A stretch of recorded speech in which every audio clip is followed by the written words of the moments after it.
Part two. I want to hear some more of these stories that the so-called original Americans have about their history. And I'm gonna let you decide if this is just like a caricature that they're playing, or is it the truth? Like propagated across the entire Americas amongst all tribes. They all look like this in a sense. Their mouths would gape open when you took them out of the water, those big blank eyes that just looked up at you.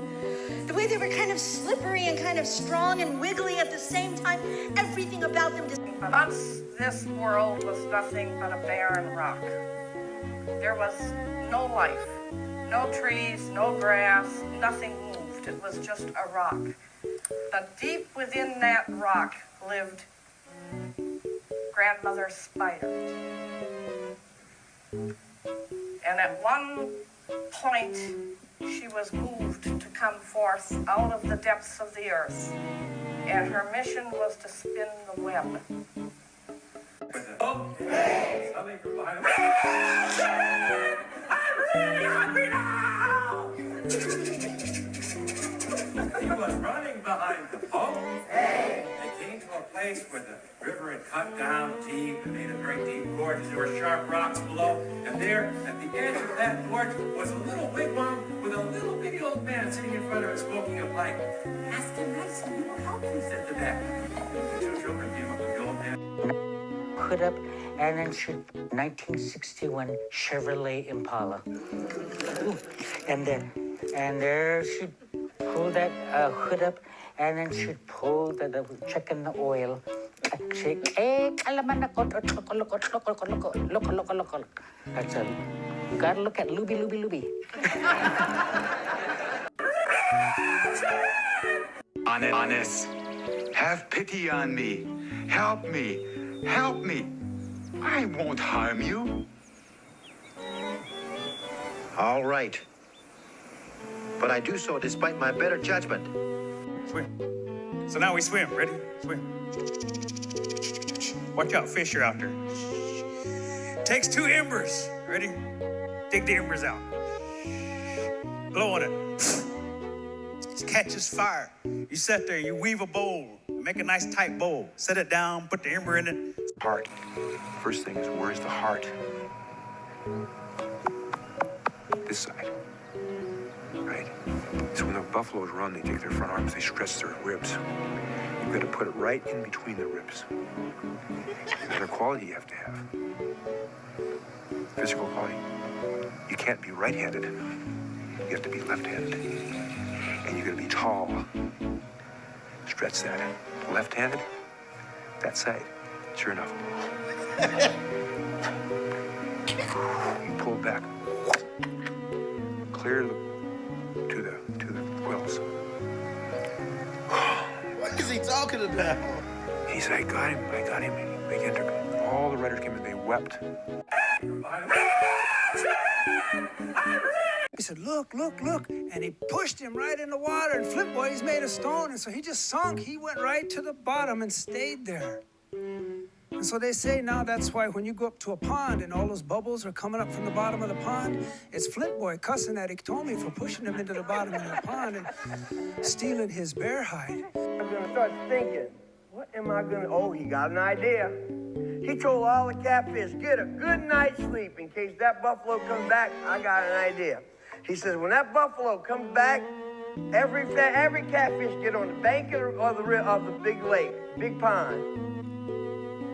And when that buffalo jumps in the water, catfish got something a lot of fish don't have. They got stingers. And when that big old buffalo jumps in the water, we're gonna sting him. You got 10,000.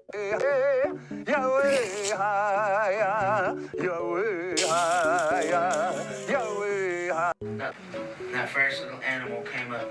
Eagle says, all right, stretch your arms out like this. And that little animal does. Boy, he was so excited. And they attached them wings from that leather onto his hands and onto his sides. Eagle says, all right, there's your wings. That animal says, wow, I got wings. I wonder if they work. The eagle says, one way to find out, he pushes him off the tree. There the animal goes, ah! And finally, he starts flapping and gets that big. Thievery. She knew this because she could see even in the reflection that its lips had been gnawed away as it searched for food. And she didn't know what to do. For a moment, she just sat there looking at the reflection, frozen, afraid. She knew from stories she'd listened to many times that if she were to try and run, that Sinu could just howl. And if it were to howl and you heard its voice, you would be frozen in your tracks. And my ancestral villages are Atlin, which is actually inland. It's British Columbia. Day. And on this one given day, he opened his eyes, and when the sun was coming up in the east, there, set on top of this tree, was this bird. He believed this bird was a messenger. And he got up, and he started walking towards this tree. And as he got close, this bird had flown away and landed on a distant tree. And so this warrior, he began to proceed to the second tree, and once again, as he got close, that bird had flown away and landed on another tree.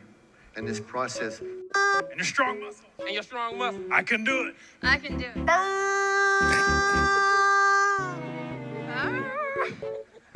Wolf comes out. Rabbit's still going, yee, yee, yee. Wolf says, stop. Stop. I hate to do this to you. I hate to do this to you. Give me your paw. Give me your paw. Rabbit holds out that paw of that wolf. The wolf takes off the whole arm. Pop. I can do it. I can do it. It's his death throes. It is.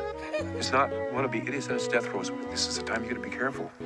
As you know, I've been around animals.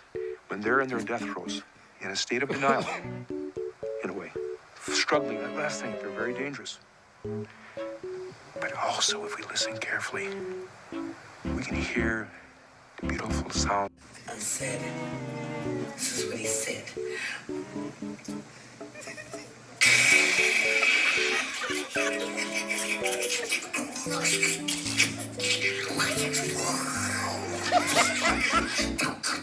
This is what he said in English. From the grass and the bushes, and he hits the grass where the bee is, and the bee goes flying, and there he lands, and he's just about gone. And the bee's laying there, and he looks up. Oh, animal spirit, help me. And so the animal spirit melted back, leaving lakes, bodies of water everywhere. Small lakes, rivers. In this beautiful area today, known as the Black Hills, Chesapa. moon.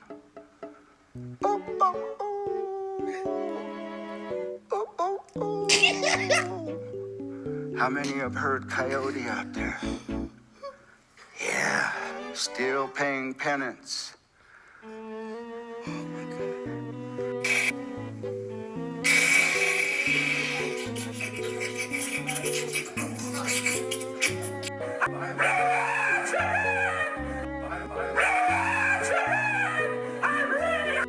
I can do it.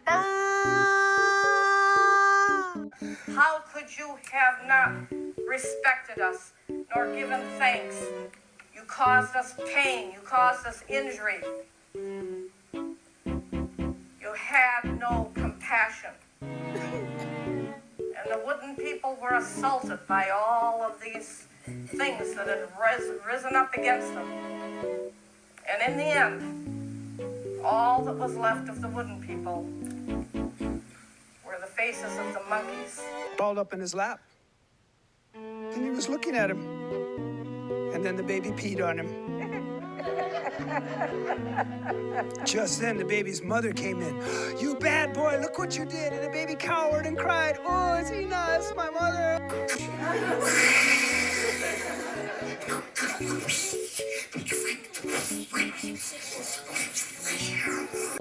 Just to throw some knowledge in at the last few seconds. I'm hurt, but if the story is continuously different between everybody, how do they even have a story?